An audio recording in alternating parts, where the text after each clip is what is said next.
We take you now to England. Well, Mac Nyan. Certainly good to see you, Mac. And it's swell to see you, kid. So last time I saw you was in New Haven at the Dartmouth game. Remember? Sure do. That was the day they played that 33-33 tie. Say, guess who's over here? Who? Mary Munford. You remember her from Springfield. No kidding. What's she doing here? She's with the Red Cross. Well, what do you know?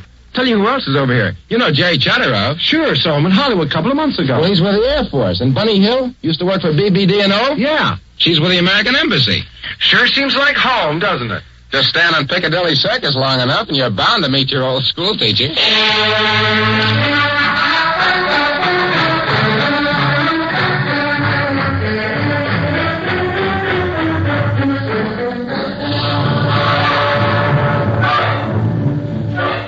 Columbia Broadcasting System presents An American in England, the fifth of a limited series of 6 programs written and directed by Norman Corwin, produced by Edward R. Murrow, and broadcast from somewhere in the British Isles. Joseph Julian narrates, and the original musical score is by Benjamin Britten. Tonight, the Yanks are here.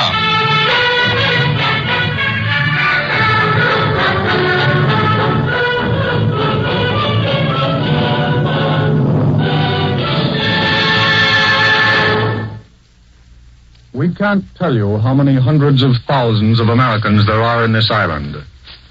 But it's going to be the greatest migration of free-fighting men the world has ever seen.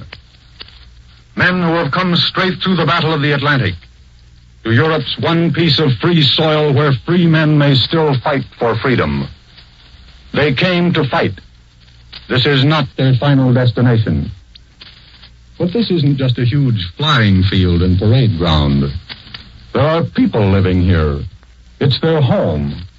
Their sons are training alongside our boys. They go on leave together. They speak our language, or near enough. If they can live and fight together, it's a good bet they'll work together when all this has passed away. This is the record. So far.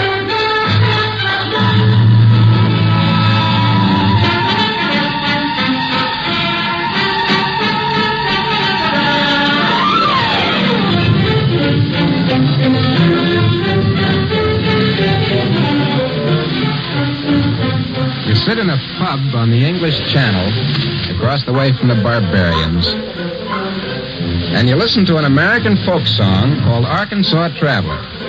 It's coming at you over the British radio. Earlier, they were playing records of Guy Lombardo and Fats Waller and the Golden Gate Quartet. But now they're playing Arkansas Traveler. The tune sets you to some idle wondering. How far would an Arkansas traveler have to travel from Arkansas in order to hear the Arkansas Traveler over the British radio at a point within a Spitfire's spitting distance of France? Answer: about 5,000 miles as a bomber flies, and considerably farther as a convoy zigzags.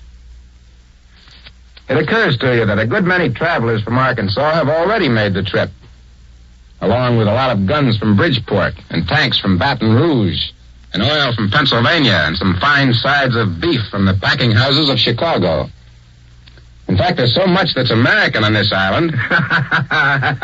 As, for example, this private, United States Army, drinking a beer and reading a newspaper. What's funny, soldier? Huh? Oh, well, it mightn't strike you funny unless you're an American. I am an American. Oh, well, then, take a look at this. He hands you a copy of a London paper. There's an article entitled, Now, if you meet an American. It offers advice to the British on how to behave should they meet up with an ally from across the big seawater. When you see an American, don't yell, "Look, there's an American," at the top of your voice. And if you treat an American to a lot more drinks than he wants, but feels bound to accept out of politeness, don't wax indignant for the rest of your days if he loosens up a bit after the 5th round. Yeah, this is all right. Don't try to tell an American that he ought to pronounce English the way you do. His tongue is closer to the one Shakespeare spoke than yours. Nelson thanked God he had done his duty, not duty. That was an affectation that caught on after Beau Brummel had started it among the old school tie set of 1810. See the one there about the coffee? You read on. It's a waste of time to try to convince an American that the stuff passing under that name over here is coffee. He knows better. They don't have tea as a meal in America, but if you offer them some, they won't say no. Funny thing about that, the booklet the Army gave us says practically the same thing, only in reverse. What booklet? Oh, haven't you seen it? Booklet to how to get along with the British. He pulls a small pamphlet out of his back pocket and thumbs through its well-worn leaves to page 9. Then he points to a paragraph which reads, The British don't know how to make a good cup of coffee. You don't know how to make a good cup of tea. It's an even swap. You say the Army hands these out? Sure. It's on the cover. On the cover, it says simply, Britain, for all members of the American Expeditionary Forces in Great Britain. Read what it says there about differences. Where? Right there on the same page. You locate it and read, When you find differences between British and American ways of doing things, there is usually a good reason for them. British railways have dinky freight cars, not because they don't know any better. Small cars allow quicker handling of freight at thousands of small stations. Do you mind if I read this through? No, go ahead. There's no military secrets in it. You start, appropriately enough, at the beginning. And there, under the heading of Introduction, is a very clear statement of the case. It has the same kind of impact as a good fanfare.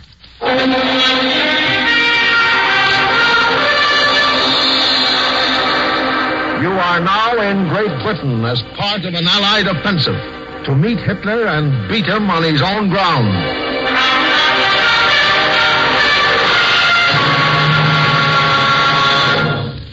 For the time being, you will be Britain's guest. For the time being. Any connection between this phrase and the jitters shown by Goebbels lately? You read on. America and Britain are allies. Hitler knows that they, with the other United Nations, mean his crushing defeat in the end.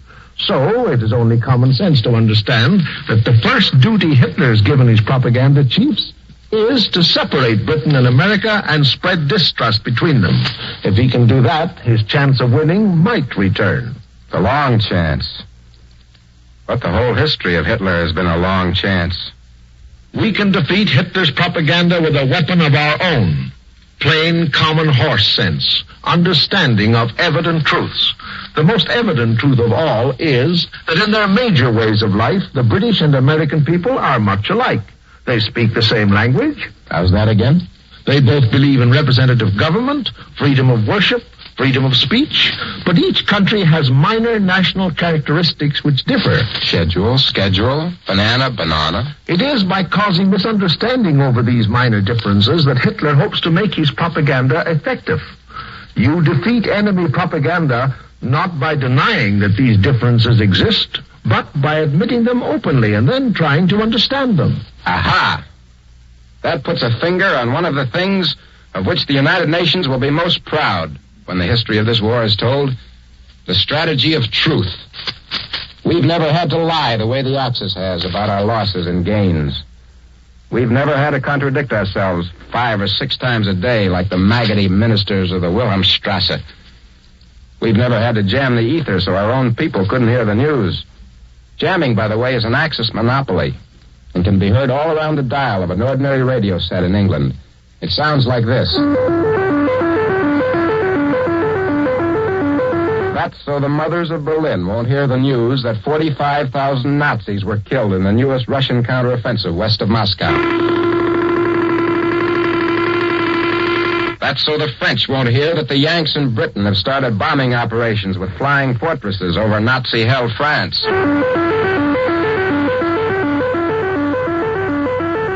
Our side doesn't have to jam the Axis. Lord Haw-Haw can babble all night on the Allied air if he's a mind to. Nobody here or in the States would waste a radio transmitter's time and energy smudging out the bray of a fascist ass. Come to think of it, the Axis has very little imagination. If the British wanted to jam anybody, they'd at least do it with sounds appropriate to whoever was being jammed. The jammee. For instance, Hitler.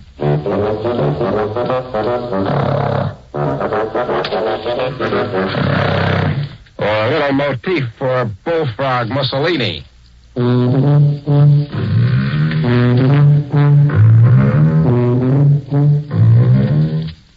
Say, you through with the pamphlet, Mac? I gotta be going. Oh, I'm sorry. I was just sort of daydreaming. Thanks for letting me read it. Oh, that's okay. So long, Mac. So long. Take it easy. What a thing to say to an American soldier in this war. Take it easy.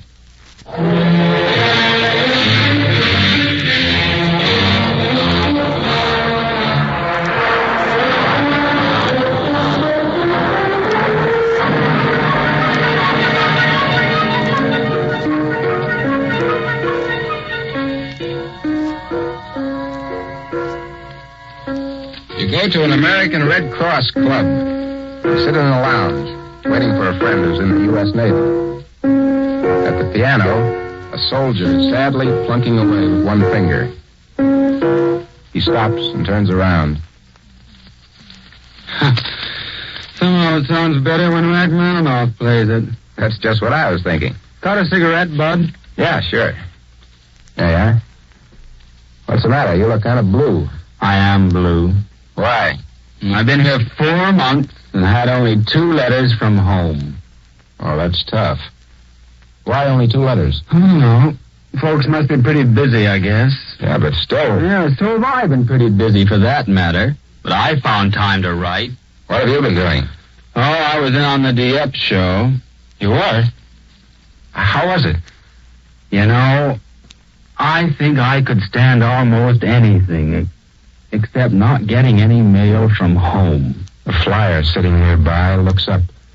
Sometimes people can be pretty careless when they do write. A friend of mine came back from bombing Abbeville one night, and he finds a letter from his girl saying she don't love him no more. No, that's filthy. Yeah, awful. Certainly is. Cheer up, Lenny. It can't be that bad. If the folks back there only knew how much we depend on their mail, well, they'd write oftener. That's all I can say. Oh, well.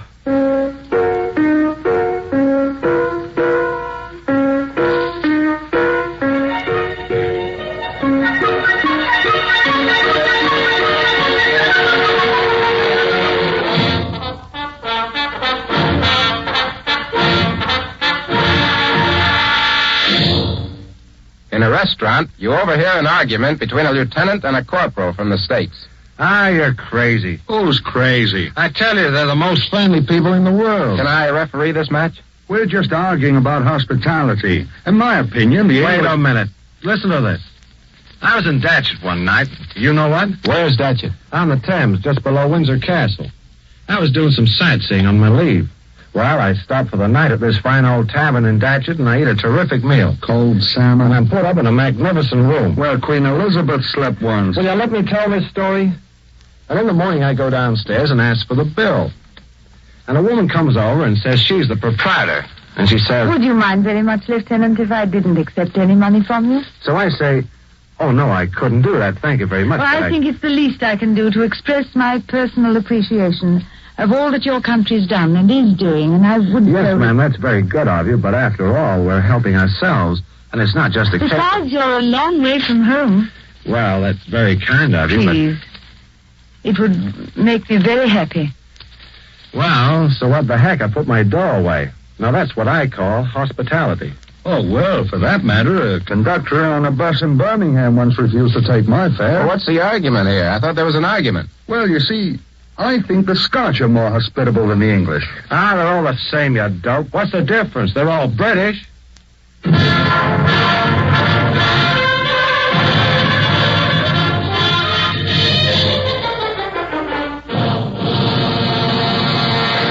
You watch some American soldiers warming up noisily for a game of baseball in a city park. And there's a gallery of natives looking on with amusement and amazement. The boys are dressed in old sweatshirts, dungarees, polo shirts, a great variety of old rags. Some of them have their shirt tails hanging out. This sloppy dress offends a short, middle-aged Englishman standing next to you. Why don't these men wear uniforms? Disgraceful the way they look. And on Sunday, too. Well, don't you understand? They're just playing for fun. They're not giving a public exhibition or anything like that. Well, there are hundreds of games all around Britain today. English boys playing all kinds of sports for the fun of it. You won't find this ragtail appearance. They're all wearing uniforms of some kind. Well, don't you see, these boys didn't have room to carry baseball uniforms with them. I dare say they had more important equipment to bring over. Yes. Well, you've a point there. He concedes that much. But still, he doesn't like the idea of baseball. Well, frankly, I think it's a childish game. It's half affectation, I believe. Affectation? Why? Well, all that shouting and yelling, the way they throw the ball around to each other every time one of the players gets his hands on it, don't understand it at all. Very childish. But they're not even playing yet. They're just warming up. That's infield practice. You see, the batter there is hitting grounders out to the infield. And they're just... I still say, if you pardon me, it's a very childish game. Very childish. Okay, it's childish. You find that the Yanks and their allies are picking up each other's language and learning each other's customs. This comes from crowding the same pubs, palling around in the aerodromes, flying together, bumping into each other in the Strand and Trafalgar Square at country dances. It's not uncommon to hear a Tommy say, "What's cooking, old boy?" And they also say, "How you doing, bud? Okay?" Whereas the Yank has adopted such Briticisms as, Could show that, you know. and I take a very poor view of that sort of thing, actually. he's also picked up petrol for gas and says underground for subway. And he's learned that circus, as in Piccadilly Circus, is the Latin for circle and not the English for Barnum and Bailey. He's also found that Britain is as full of dialects and accents as his own country, and that what would correspond to the Brooklyn accent in Britain is the London East End. Blimey, now is the time for all good men to come to the aid of the party. And what would correspond to Midwestern, Iowa, Nebraska, and so forth, would be Midland. Ah, it's champion. By gum, now's the time for all good men to come to the aid of the party. And the coal miner, the man who lives in the Pennsylvania and Kentucky of Britain, is the Welshman who sounds like this. Indeed to goodness, now is the time for all good men to come to the aid of the party. Whereas the way down east farmer of this island calls himself a Geordie and sounds like this. By gox, man. Now's the time for all good men to come to the aid of the party. Of course, what would correspond to the Canadian and his maple leaf would be the Scotsman and his thistle. Now is the time for all good men to come to the aid of the party. And there are a lot of other accents and dialects like Yorkshire, Suffolk, Devonshire, and Cornwall. They may have different accents, but they have a single purpose: to come to the aid of all parties interested in beating the Axis. Sure. You drink a ginger beer with a farmer from Buckinghamshire, and he tells you about 3 American soldiers from Northern Ireland. Well, now, you see, our problem was this. Our wheat crop in Raysbury was so bulky that we couldn't operate the combine harvester. Do you know anything about farming? No, I'm afraid not. Well, this harvester is a machine that cuts and thrashes in one operation. We just got the machines from America, you see, and there aren't many of us farmers here knows how to use them yet. And we were having a very devil of a time trying to get it to work. And finally, do you know what we did? What did you do? Why, we appealed to the American Army for men who were experts at handling this particular machine. And do you know what? What? Why, they sent us 3 soldiers who were farmers back in the States. Gave them special leave to help us harvest that wheat. How'd they make out? Why, they went through those fields in no time. Do you know how long it took them, on an average, to cut and thrash an acre of wheat? How long? 1 hour. That's good, huh? Good? Good? Why, man, it's a record. I've written to the Minister of Agriculture about it. Well, that's swell. But did you get along all right with the boys? I mean, personally? Personally? Why, the whole village got along with them. We were very sorry to see them go back to camp, I can tell you. And do you know something else? What else? They claimed, according to them, that American farmers owe pretty well everything they know about soil conservation to us British farmers. Did you know that, sir? No, I never knew that. Well, neither did I. So one of them said to me when I thanked him, he said, "We're only paying you back," he says. "We're only paying you back."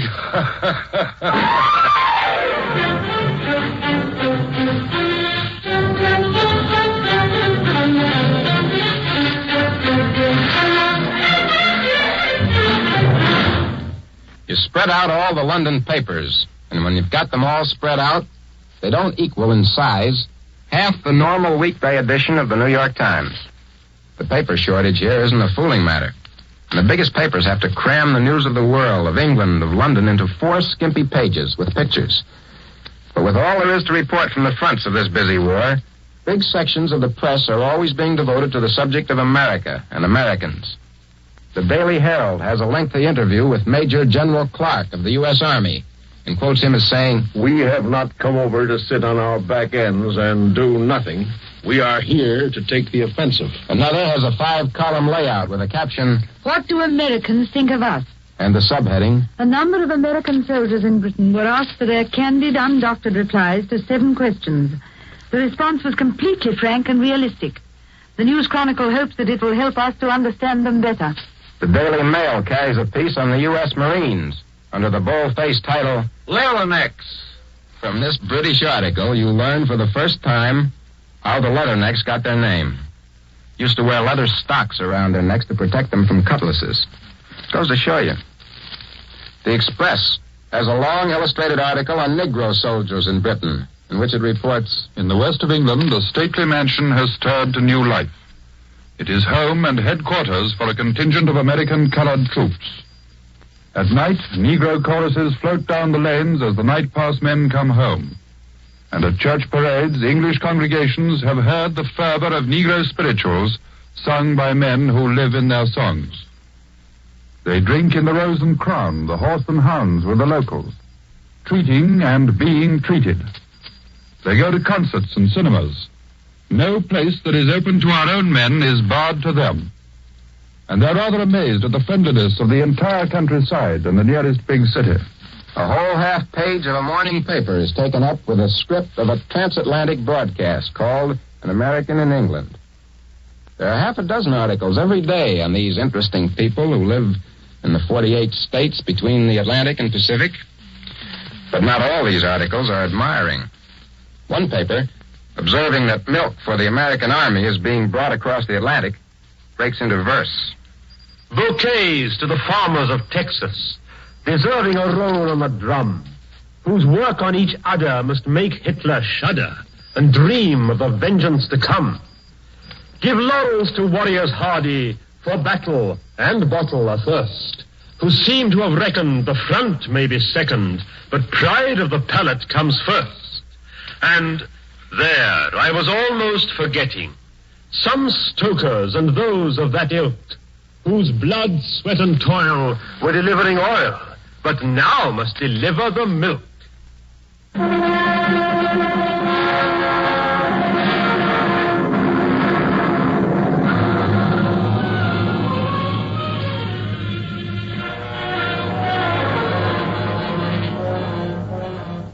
You walk through the world's greatest city thinking the thoughts of an American in England. Here it is, the 4th year of the fight, coming up. Around you are the marks of the struggle. Bomb ruins, air raid shelters, barricades, barrage balloons. Around you are throngs of uniforms of the United Nations, men of the RAF, girls of the ATS. Not around are the 60,000 British men, women, and children killed by Nazi bombs. Not around are the Tommies left on the fields of France, in the Norwegian fjords, in the mountains of Greece, in the jungles of Malaya, on the Isle of Crete, in the waste of Libya, in the Syrian hills, in the waters of the Arctic, and in the gorges of Ethiopia. No, not around here now. But the Yanks are here. The Canadians are here. The North American delegation to Berlin is swarming over the city, the country, the camps, the aerodromes. They're here for a specific purpose. We have not come over to sit on our back ends and do nothing.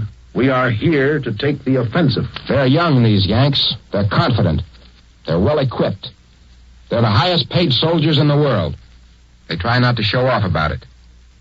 They're likable boys, and they found that the British are likable people. They get used to left-hand traffic in a couple of days, and to English speech in a couple of weeks. One American sailor summed it up in a sentence. You can understand what these people mean. They don't say it right. The Yanks have found that simply because an Englishman carries a handkerchief in his sleeve doesn't mean he's a sissy. They found that even though he may pile peas, potatoes, and meat on the back of his fork and poke it into his mouth with his left hand, he's a perfectly nice guy and can often shoot well with both hands. You look at the faces of these British people in London. Faces that come from Wales and Scotland and Yorkshire and the banks of the Tyne and the banks of the Severn. And you might as well be looking at Americans on the banks of the Hudson or the Mississippi.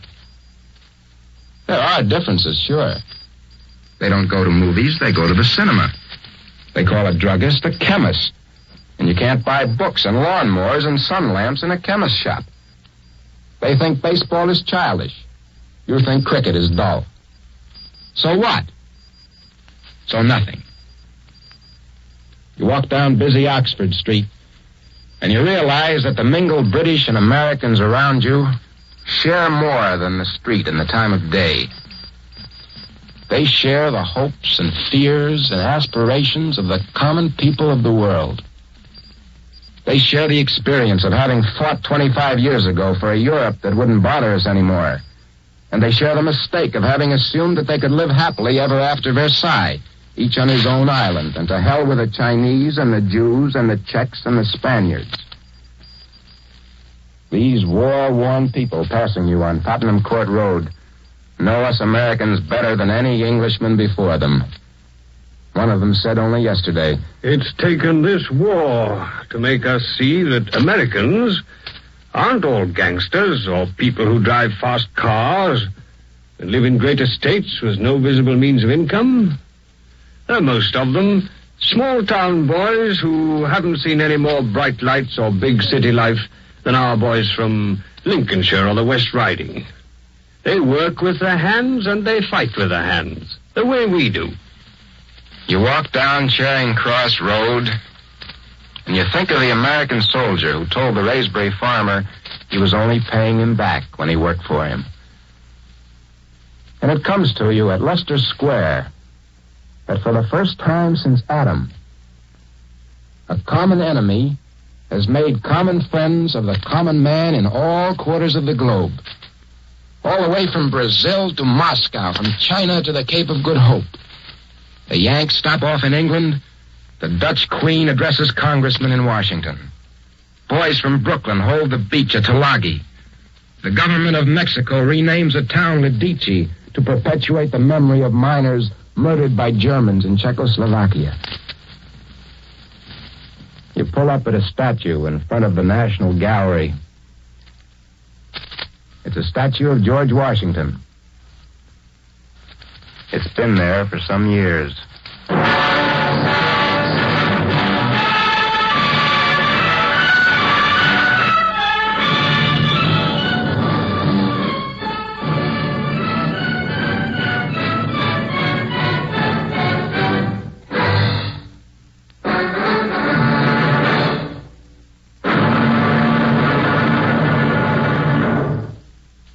You have been listening to the Columbia Broadcasting System's presentation of The Yanks Are Here, the fifth of a limited series of 6 programs under the title of An American in England, written and directed by Norman Corwin and brought to you by CBS direct from England through the facilities of the British Broadcasting Corporation. Joseph Julian narrated, and the original musical score was composed by Benjamin Britten and performed by the orchestra of the Royal Air Force under the baton of Wing Commander R.P. O'Donnell. The program was produced by Edward R. Murrow. Your announcer was John Snagg. We return you now to New York.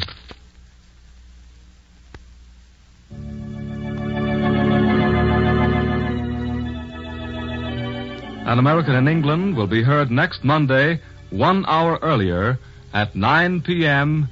Eastern Wartime. This is the Columbia Broadcasting System.